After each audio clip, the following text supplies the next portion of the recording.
Okay, tonight's First Nephi, chapter 21. And again, hearken, O ye house of Israel, all ye that are broken off and are driven out, because of the wickedness of the pastors of my people. Yea, all ye that are broken off, that are scattered abroad, who are of my people, O house of Israel. Listen, O isles, unto me, and hearken ye people from far. The Lord hath called me from the womb, from the bowels of my mother hath he made mention of my name. And he hath made my mouth like a sharp sword, in the shadow of his hand hath he hid me, and made me a polished shaft, in his quiver hath he hid me, and said unto me, Thou art my servant, O Israel, in whom I will be glorified. Okay, now again, remembering that these chapters, if you remember Nephi, as he was going to read them to his brothers, and he said that they should be likening the scripture unto themselves. As you read the first verse, what things might that have in common with their particular situation? This was part of the scattering of Israel. And so as we understand it, that Israel was scattered throughout the world, and due to various circumstances and wickedness of the pastors of my people and so forth. So due to different circumstances, they were scattered throughout the world. And so that is why the Nephi people find themselves where they are. Because, of course, as you recall, they were told to leave Jerusalem because it was going to be destroyed. And so they were preserved as a part of the seed of Joseph. So this way Joseph's seed could be, if you will, transplanted in a different part of the world where they would be able to grow and then to be brought back at a later time. So that's why they're where they are, is because of this kind of wickedness. And you can assume that pieces of Israel from others of the tribes would also have been scattered to other parts of the world, right? Because it refers like the Isles of the Sea and so forth. So there's lots of little corners of the world where people could be hidden or stuck, and so you can assume that they're around like that, just like the Nephi people, seed of Joseph, were sent to these lands. Okay, so as he's addressing who he's speaking to here, and again, this is the words of Isaiah, and he kind of refers to himself a little bit in saying that the Lord has called me as a servant to try to speak to Israel and to bring words to them that they might understand things about themselves, about their future. Okay, so that's really what the rest of that's about. It says, the Lord's calling from the womb. He made my mouth like a sharp sword, and so forth. All right, so he's kind of introducing himself as a spokesman for the Lord in this particular matter. Then I said, I have labored in vain. I have spent my strength for naught, and in vain. Surely my judgment is with the Lord, and my work with my God. And now saith the Lord, that formed me from the womb, that I should be his servant, to bring Jacob again to him. Though Israel be not gathered, yet shall I be glorious in the eyes of the Lord, and my God shall be my strength. And he said, It is a light thing that thou shouldst be my servant, to raise up the tribes of Jacob, and to restore the preserved of Israel. I will also give thee for a light to the Gentiles, that thou mayest be my salvation unto the ends of the earth. All right, so as you hear him speaking about, kind of what part of the mission is here, right? It says, Israel's not gathered because they're scattered. No, almost rhymes. Okay, and so, so it's his job to help bring about the time when they might come back together again. Of course, Jacob's name was changed to Israel. So whatever refers to tribes of Israel, or tribes of Jacob, that could also be tribes of Israel, right? And now, as it mentions in 6, it says about being a light to the Gentiles. How are the words of Isaiah, or any of the words that matter in the scriptures, a light to the Gentiles, and why is that mentioned here? So as we know the story, right, that the Gentiles became an important part of the plan because Israel did not accept Christ, even as they were scattered throughout the world, yet they didn't receive Christ. So the Gentiles were selected as those who would bring that word to them, and so the Christ came to the Gentiles through certain of his disciples, and who in particular was kind of a champion of the cause to bring the gospel to the Gentiles. You remember? Right. Apostle Paul, right, in particular, was the kind of the champion to the Gentiles. Right. So that we read in the Acts of the Apostles. Thus saith the Lord, the Redeemer of Israel, his Holy One, to him whom man despiseth, to him whom the nations abhorreth, to servants of rulers. Kings shall see and arise, Princes also shall worship, because of the Lord that is faithful. Thus saith the Lord, in an acceptable time have I heard thee, O isles of the sea, and in a day of salvation have I helped thee. I will preserve thee, and give thee my servant for a covenant of the people, to establish the earth, to cause to inherit the desolate heritages, that thou mayest say to the prisoners, Go forth, to them that sit in darkness, show yourselves. They shall feed in the ways, and their pastures shall be in all high places. Okay, now it's referring to people who are in prison, people who are being preserved, people who would be set free from the prison at some point. So, and again, who is it referring to here? The lost tribes, okay, those who were scattered about. It says now they're in some type of a prison to be set free from that. Now, what type of a prison would they be in? Not having the understanding of certainly of Christ and of salvation, so that they would be in that kind of a prison. And also, they lack the understanding of who they are. Yes, they lack the understanding of who they are. Very good. Think of the Israel people who we know, right? Let's say the Native Americans in this land. What type of a prison would they be in? Do you think? Reservations. Okay. All right. There's a physical aspect to this also, right? Now, yeah, but we don't know all the different situations, but certainly we can say for those on this land, I mean, they were here, their land was taken, they were pushed into the reservations, and so they've been a pretty oppressed people over time. Right? So there is a physical aspect to this also. Right? So there's a lot of imprisonment happening here for Israel, and so the Lord through Isaiah's writing here is letting the Nephi people see this, that yeah, now you've left your home and you're all the way over here, but others have also been scattered all about. But obviously this is supposed to be a message of encouragement. So as it's looking at how it is right now, it's going to get to the point where it's, well, this is what God's going to do about it. And so that these servants of God would be used to help alleviate that situation. Yeah, this I want you to understand there's a physical and a spiritual component to this. And in fact, next week when we read the next chapter, the brothers kind of reacted the same way when they heard Nephi read this. That's one of the first questions that they asked him. They said, "Is this you talking physical or spiritual here when you're talking about this?" And so he said both, right? Because there is both components to it. You know, in the end of 9, as it talks about, their pastures shall be in high places. Where do you read something similar to this in the scriptures? The 23rd Psalm is kind of the most famous example of that, right? Where David uses the image of sheep in the pastures and so forth, because he being a shepherd, and many of the people there, either were shepherds or had shepherds in their family, they understood that kind of language, right? Whereas, today, if we wanted to compare something, if we compared it to, something with computers or cars or whatever, then we would understand that. The people then wouldn't have understood it, but when they talked about things involving sheep and shepherds, then they understood that. So that's why it says that their pastures shall all be in high places. It means pretty much what Sister Cindy just said, right? That was where the best grass was, because it hadn't, no one had walked on it yet, or they hadn't really eaten much from it, because it was work to get up to the top of the hill. So the good shepherds would bring the sheep all the way up so they could have the best grass to eat from. So that's what saying God's going to do here, right? That after all these years of imprisonment, when Israel is finally delivered, they'll get the high pastures. They shall not hunger nor thirst, neither shall the heat nor the sun smite them. For he that hath mercy on them shall lead them, even by the springs of water shall he guide them. And I will make all my mountains a way, and my highways shall be exalted. And then, O house of Israel, behold, these shall come from far, and lo, these from the north and from the west, and these from the land of Sinim.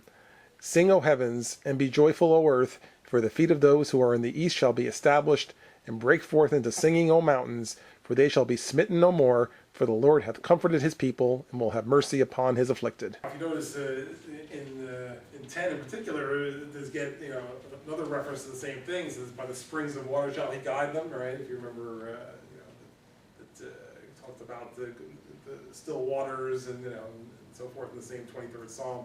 All right, so you get some of the same imagery there. But now, it says, I will make all my mountains a way, and my highways shall be exalted. Right? Now we're supposed to talk about mountains and going up into the mountain. We're talking about Zion then, right? So that's what that generally refers to is when you think about singing in the mountains, that's a reference to when Zion will be established.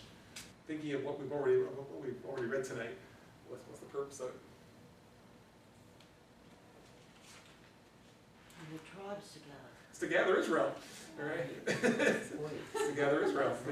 The main purpose is to gather Israel, all right? That's the time when Israel will be gathered back together. Now, we get all the benefits of that, right? It is a time of righteousness and peace, and then the Lord appears, time of peace, and joy abounds, no sickness or sorrow, right? That if people are ill, it says that whatever they're prayed for, that they would be made well.